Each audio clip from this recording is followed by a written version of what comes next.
Muhammad Nur adalah satu dari ratusan pengungsi etnis Muslim Rohingya yang berada di kamp penampungan Kota Medan, Sumatera Utara. Pria 33 tahun asal kota Maung Dao, negara bagian Rakhine, Myanmar itu telah berada di Indonesia lebih dari 10 tahun. Tahun 2008, Nur meninggalkan Myanmar usai konflik yang terjadi di tanah kelahirannya itu. Di Myanmar sangat sulit karena atas Muslim Rohingya dan apalagi di provinsi kami itu, apalagi kabupaten aja kami itu kayak dikurung. Untuk kami itu kemanusiaan, hak-hak asasi manusia itu apapun tidak ada di Myanmar. Dari Myanmar, Nur pergi menuju Bangladesh berharap kehidupan yang lebih tenang. Namun, faktanya tak sesuai harapan. Ia kemudian mengadu nasib ke Malaysia melalui jalur laut dengan menumpang sebuah kapal kecil. Kami itu perjalanan itu tanpa makanan dan tanpa air. Tapi Tuhan berikan yang umur yang panjang, hidup. Habis itu saya di Malaysia. Namun, kehidupannya di Malaysia pun tidak lebih baik dari sebelumnya. Nur bersama belasan pengungsi etnis Muslim Rohingya lainnya akhirnya memutuskan untuk pergi ke Australia untuk mendapatkan suaka. Namun mereka harus masuk ke Indonesia terlebih dahulu untuk bisa menuju Australia.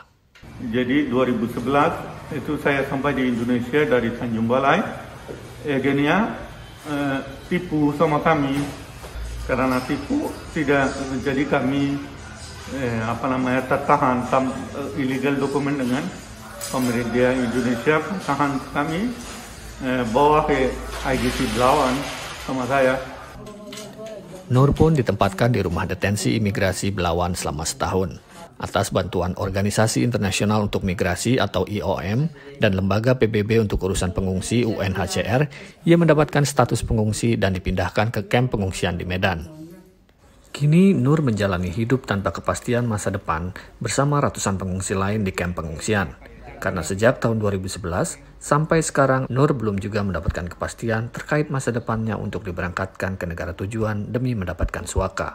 Dari 2011 sampai sekarang saya menunggu, saya belum dapat. Mungkin Bapak bisa bayangkan hidup saya bagaimana. Nur berharap dirinya bisa mendapatkan kehidupan seperti layaknya manusia normal lainnya. Karena selama bertahun-tahun, Nur merasakan kenestapaan hidup sebagai pengungsi tanpa kepastian masa depan.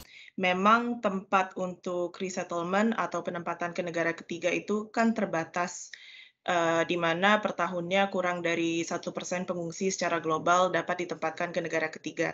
Jadi melihat keterbatasan ini, UNHCR juga membantu pengungsi dengan skema solusi komprehensif lain, misalnya mencarikan informasi untuk penempatan ke negara ketiga melalui jalur private sponsorship atau melalui jalur edukasi.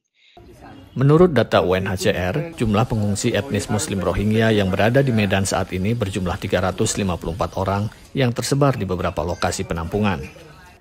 Dari sekitar 14 ribuan pengungsi yang berada di Indonesia saat ini, pengungsi Rohingya adalah kelompok terbesar kedua setelah Afghanistan.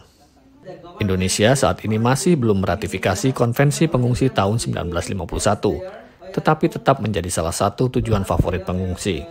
Kepala Misi Organisasi Migrasi Internasional untuk Indonesia memuji pemerintah serta masyarakat Indonesia yang memberikan bantuan terhadap para pengungsi, meskipun Indonesia belum meratifikasi konvensi soal pengungsi. We have a very strong working partnership with the government on this. And I think, as you described, they've been very open with their assistance, particularly life-saving assistance, and a humanitarian approach to support people in need of protection.